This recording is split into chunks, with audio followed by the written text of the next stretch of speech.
जितने भी candidates all India बार examination 16 time जो होने वाला है 31 अक्टूबर को वो जो एग्जाम देने जा रहे हैं, मैं उन सभी लोगों के लिए लास्ट टिप और एक लास्ट जो डाउट क्लियरिंग सेशन है वो लेकर लाया हूं। आपको सारी पूरी वीडियो के अंदर सारे के सारे आपके डाउट्स के सॉल्यूशन मिलेगा।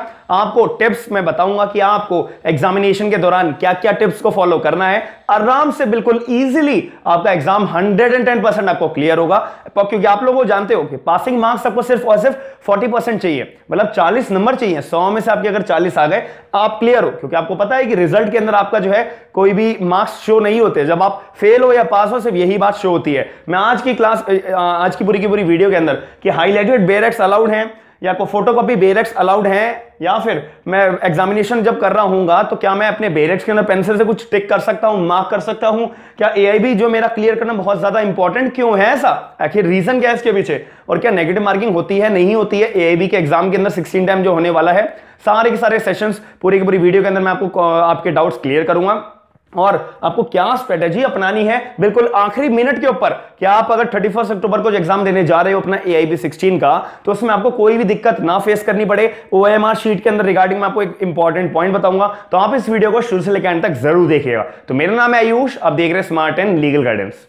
अनअकैडमी आपका जुडिशरी का एग्जाम क्रैक करने के लिए बिल्कुल आपका सपोर्ट के लिए खड़ा हुआ है। इसी चीज को ध्यान में रखते हुए अनअकैडमी एक नया बैच लेकर आया है, जुडिशरी लिंकिंग बैच, जो 27 अक्टूबर से चालू होगा। अगर आपको इसमें 10% का डिस्काउंट लेना है और आप ये जुडिशरी का अपना जो परचेज करना चाहते हो बैच, तो आप कोड यूज करिएगा SLG10 का, तो आपको ऑन द स्पॉट 10% का डिस्काउंट हो जाएगा। इसमें आपको फायदा क्या होगा, इसमें आपका major acts, minor acts, local acts, Hindi English की ट्रांसलेशन, GS GK का पूरा पोर्शन आपका कवर होगा। और भी बहुत सारे बैचेस होंगे। आप अनअकैडमी को एक्सप्लोर करोगे, जो ऐप है उसमें आपको और भी बहुत सारे आपको बैचेस मिल जाएंगे जो आपके फायदेमंद रहेंगे।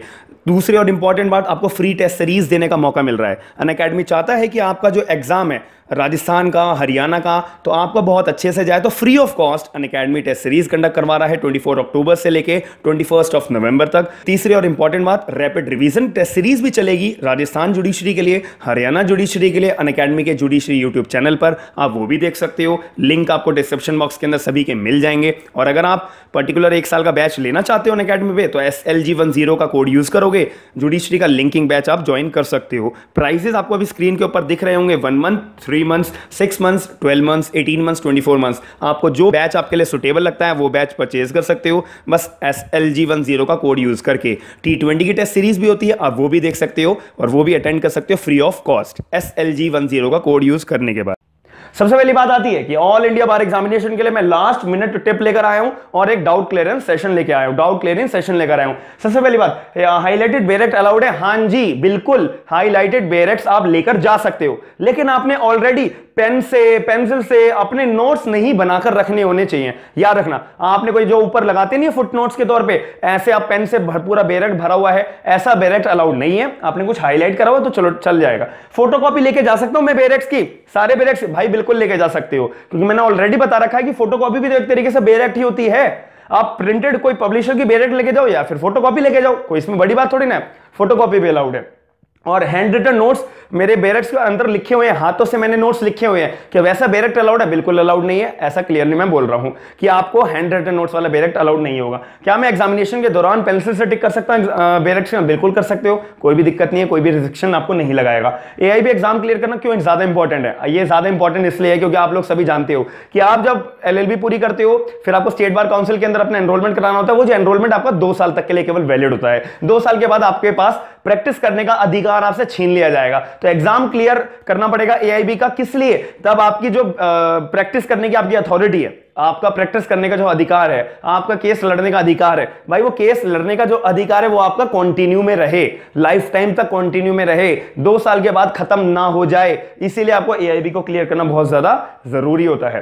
अब मैं बात करूं, यहां पे एआईबी के अंदर आपकी कोई भी तरीके की नेगेटिव मार्किंग नहीं होती है। 100 के 100 क्वेश्चन आएंगे, आप सारे क्वेश्चन को पूरा प्रॉपर तरीके से अटेम्प्ट कर सकते हो बिना कोई भी रिस्ट्रिक्शन के। आप सारे के सारे क्वेश्चन को अटेम्प्ट करना जरूर, क्योंकि यहां पे नेगेटिव मार्किंग नहीं होती है। अब मैं बात करूं कि आपको स्ट्रेटेजी क्या फॉलो करनी है लास्ट मिनट के ऊपर। भाई देखो 19 बुक्स के बेरेक्स आपने शायद मंगा लिए होंगे, नहीं भी मंगाए कोई बात नहीं, आप जितने भी बेरेक्स लेकर जा रहे हो ना, उन बेरेक्स का आप बिल्कुल इंडेक्स 2 या 3 बार रीड कर लो। अभी के अभी वीडियो खत्म हो जाए, जब वीडियो पूरी देख लोगे ना, अभी के अभी 2 या 3 बार हर एक बेरेक का ना एक ऊपर से ओवरव्यू ले लो इंडेक्स के अंदर, आप जज कर पाओ कि आपके ये पता रहे कि भाई इस एक्स से ना इस तरीके के इस टाइप के क्वेश्चंस आएंगे और इस एक्स के अंदर इस बेरेक में से ना ऐसे तरीके के क्वेश्चंस आएंगे। तो आपके सामने कोई क्वेश्चन पूछे तो आपके दिमाग में एटलीस्ट इतना आप कंफर्टेबल रहो कि ये क्वेश्चन के लिए मेरे को कौन सी बेरेक ओपन करनी है। ऐसा नहीं है कि क्वेश्चन आया कंफ्यूज हो गए, अरे ये कौन से बेरेक में से क्वेश्चन है, आप 10-10 बेरेक खोल के बैठ रहे हो, ऐसे में कंफ्यूज हो जाओगे, अपना ही नुकसान करोगे। ठीक है,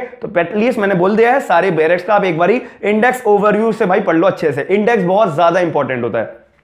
दूसरी बात करूं तो कॉन्स्टिट्यूशन 10 क्वेश्चन आएंगे 10 नंबर का होगा, सीआरबीसी में से 10 क्वेश्चन आएंगे 10 नंबर का होगा, सीपीसी में से भी 10 नंबर के आएंगे क्वेश्चंस और 10 मार्क्स होगा, और आईपीसी में 8 क्वेश्चन आएंगे 8 marks, evidence 8 question 8 marks, family law 8 question 8 marks. अगर तुमने और ये contract specific relief NI property laws से भी 8 क्वेश्चन 8 मार्क्स। बट मैं बोलूंगा constitution, CrPC, CPC, IPC, evidence, family law, ये में से अगर आपने और ये सबके बेरेक्स अच्छे से पढ़ लिए ना, बहुत ज्यादा अच्छे से अगर पढ़ लिए, तभी सिर्फ इन्हीं एक्ट से ही आपका एग्जाम क्लियर हो जाएगा, इस बात की मैं गारंटी देता हूं। और आपके जो है ये कॉन्ट्रैक्ट स्पेसिफिक रिलीफ एनआई और ये सब के बेरेक्स और आपने मिला लिए, 62 नंबर तो इसमें से बन गए। हमें चाहिए कितने? 40 नंबर चाहिए। 40 में से मान लो अगर आपने 22 क्वेश्चन गलत भी कर दिए, 62 क्वेश्चंस का आपने क्वेश्चन मतलब इनमें से कर लिया आपने पूरा बहुत ज्यादा मेहनत लगाकर, 22 क्वेश्चन गलत भी हो गए, तब भी हमारे 40 तो बैठ ही रहे हैं, हम तो जब भी क्लियर हो गए, दैट्स इट। हमें चाहिए कितने? 40 मार्क्स चाहिए केवल क्लियर करने के लिए। तो आप लोग अगर इसी पर ही सबसे ज्यादा मेन फोकस करके अगर आप अपना पेपर दोगे तो भाई 100% आप क्लियर कर जाओगे, इस बात की मेरी गारंटी है। अब मैं बात करूं यहाँ पे एडीआर भी एक अच्छा सब्जेक्ट है जो आजकल बहुत ज्यादा आ रहा है, 4 क्वेश्चन इसमें से भी आएंगे। इसके अंदर ना आपको ज्यादातर अवार्ड के प्रोविजंस पढ़ो कि यार कोई अवार्ड इशू करता है, एडीआर से अवार्ड जब मिलता है तो क्या इस अवार्ड को हम कोर्ट के अंदर चैलेंज कर सकते हैं, क्या हम इस अवार्ड की कोर्ट में किसी अपील डाल सकते हैं, नहीं डाल सकते तो, बट डाल सकते हैं नहीं डाल सकते तो क्वेश्चन पूछेगा ना आपसे। और अगर अवार्ड कौन से मतलब सेक्शन में कौन से प्रोविजन में ऐसी बात लिखी है जो अवार्ड जारी करा जाता है, चैलेंज करने का कौन सा प्रोविजन है, एक्सेट्रा, ये 4 क्वेश्चन 4 नंबर में आएंगे, बस इतना समझ लेना। पीआईएल भाई से पीआईएल जो है 4 नंबर का आएगा, 4 क्वेश्चंस होते हैं। पीआईएल आजकल बहुत ज्यादा इंपॉर्टेंट टॉपिक बना हुआ है हमारे इंडिया के लिए, सुप्रीम कोर्ट ने भी बहुत सारी गाइडलाइंस इशू करी है पब्लिक इंटरेस्ट लिटिगेशन के दौरान, क्योंकि आजकल बहुत सारी पीआईएल्स फाइल हो रही हैं। तो आपको पीआईएल के बारे में थोड़ी एक्स्ट्रा नॉलेज रखनी जरूरी है एज अ प्रैक्टिकल एडवोकेट। जब आप प्रैक्टिकल एडवोकेसी में जाओगे ना, एक्चुअल में एडवोकेट बनोगे, तो आपके लिए उसमें भी बहुत ज्यादा काम आएगी।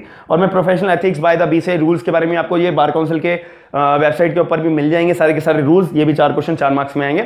मतलब आप ओवरव्यू देखो कि अगर आपने इतने से ही बेरेक्स में से अपना कॉन्सेप्ट को अच्छे से कर लिया तो आप पेपर क्लियर आपका इजीली हो जाएगा। बट आपको ध्यान क्या क्या रखना है भाई, देखो पहले तो आपको ना क्वेश्चन पेपर पूरा भरना है, क्योंकि 3 घंटे हैं आपके पास, 3 घंटे बहुत ज्यादा इनफ टाइम है, मतलब बहुत ज्यादा इनफ टाइम है कि केवल आपको 100 क्वेश्चन करने हैं और 3 घंटे लगा के करने हैं। तो आराम से करो ना, एक एक क्वेश्चन को बहुत ही आराम से करो। आपके पास क्वेश्चन पेपर होगा पूरा, उसको पहले तो 1 बार 2 बार रीड कर लो आराम से, रिलैक्स माइंड होके। फिर आपको जो है फर्स्ट टाइम पहली बार क्या करना है, सिर्फ उन्हीं क्वेश्चन को टिक करो भाई जो आपको 100% श्योर हो कि ये तो 100% इसका आंसर है ही, इसके अलावा तो इसका आंसर हो ही नहीं सकता। पूरा बेरेक के अंदर छानबीन कर लो अच्छे से प्रॉपर। फिर दूसरा अटेम्प्ट करो क्वेश्चन पेपर में। दूसरा अटेम्प्ट में आप क्वेश्चन पेपर में कैसे करो, जो आप डाउट में यार इसका ना ये आंसर हो सकता है, मैं कंफर्म हूं बट एक बारी को कंफर्म नहीं भी हूं, आप थोड़ा सा डाउट में हो, श्योर नहीं हो, बट वो भी तो क्वेश्चन करना ही है क्योंकि नेगेटिव मार्किंग नहीं है। आप जिसमें थोड़ा बहुत डाउट में हो तो आपको लगता है कि मेरी साइड से आंसर पक्का हो सकता है, तो आप फिर सेकंड टाइम में वो वाले क्वेश्चन अटेम्प्ट करो। अब आपको बचता है थर्ड अटेम्प्ट। थर्ड टाइम में आप वो वाले जो आपने बिल्कुल जो बच गए हैं क्वेश्चन, जो आप कह रहे हो यार मेरे को आता ही नहीं ये वाला क्वेश्चन, ये मेरे को समझ में ही नहीं आ रहा, इसका आंसर मिल ही नहीं रहा, अब ऐसे क्वेश्चंस भी तो आएंगे ना। तो थर्ड अटेम्प्ट में आप बिल्कुल तुक्का करके उस क्वेश्चन को कर सकते हो, क्योंकि मैंने आपको बताया यहां पे नेगेटिव मार्किंग नाम की कोई भी चीज नहीं है। तो आपको सारे क्वेश्चन अटेम्प्ट करने बहुत जरूरी है, 100 के 100 क्वेश्चंस को आपको अटेम्प्ट करना बहुत ज्यादा जरूरी है। तो यहां पर नेगेटिव मार्किंग बिल्कुल भी नहीं है, तो आपको तुक्के भी करना डालने होंगे, वो भी थर्ड अटेम्प्ट के अंदर। ऐसा नहीं है कि पहले अटेम्प्ट में सारे तुक्के मार दिए, जो तुम्हें आते थे उसमें भी तुक्का लगा दिया, जो तुम्हें श्योरिटी नहीं थी 150-50 था उसमें भी तुक्का लगा दिया, और जो आते ही नहीं थे उसमें तो तुक्का लगा। ऐसा नहीं करना, जो मैंने आपको पैटर्न बताया बस इसको फॉलो करोगे 100% पेपर क्लियर है। और आपको जो है ना ओएमआर शीट को भाई बहुत ध्यान से पढ़ना होता है, क्योंकि बार काउंसिल वालों की तरफ से नोटिफिकेशन जारी करी गई है। उस नोटिफिकेशन में साफ बोला हुआ है कि बच्चे गलती क्या करते हैं कि अपने ओएमआर शीट के अंदर ना भाई अपना सेट कोड ही नहीं लिखते कि उनका सेट ए है, बी है, सी है, डी है, और हमें पता ही नहीं लगता। इसी वजह से उनका जो है आंसर ओएमआर शीट हमें रिजेक्ट करनी पड़ती है। या फिर आप अपना सेंटर कोड ध्यान से लिखते ही नहीं हो। भाई सेंटर कोड आपके एडमिट कार्ड पे साफ साफ लिखा होता है, तो वो सेंटर कोड को ध्यान से पढ़ के अपने ओएमआर शीट के अंदर फिल करना। याद रखना कि इंस्ट्रक्शंस जो प्रॉपर फिल करनी होती है ना, वो ही अगर आप ढंग से फिल नहीं करोगे भाई 100 नंबर का पेपर 100 के 100 नंबर ले आओ, इनवैलिड माने जाएंगे। ओएमआर शीट ही यही नहीं पता ना किस बच्चे ने करा ये पेपर, तो इससे बेहतर है कि भले ही आप ओएमआर शीट में ज्यादा टाइम लगाओ लेकिन ओएमआर शीट को ढंग से भरना। तो ऑल द बेस्ट सभी लोगों को, जितने भी लोग ऑल इंडिया बार एग्जामिनेशन का 16 टाइम पेपर देने जा रहे हैं, तो मैं सभी लोगों के लिए प्रे करता हूं कि आप सभी लोगों का एग्जाम क्लियर होगा 110%। बस इन स्ट्रेटेजीज को फॉलो कर लेना। और ये जो डाउट्स थे आपके, ये मैंने ऑलरेडी क्लियर कर चुका हूं। आपका कोई भी डाउट बनता है तो आप मुझे कमेंट बॉक्स के अंदर अपना डाउट जरूर बताइएगा। अगर आपको ये वीडियो जरा से भी इंफॉर्मेटिव लगी है तो वीडियो को लाइक जरूर करिएगा और वीडियो को शेयर करके और लोगों को अवेयर जरूर करिएगा और चैनल को सब्सक्राइब जरूर करिएगा। थैंक यू, धन्यवाद।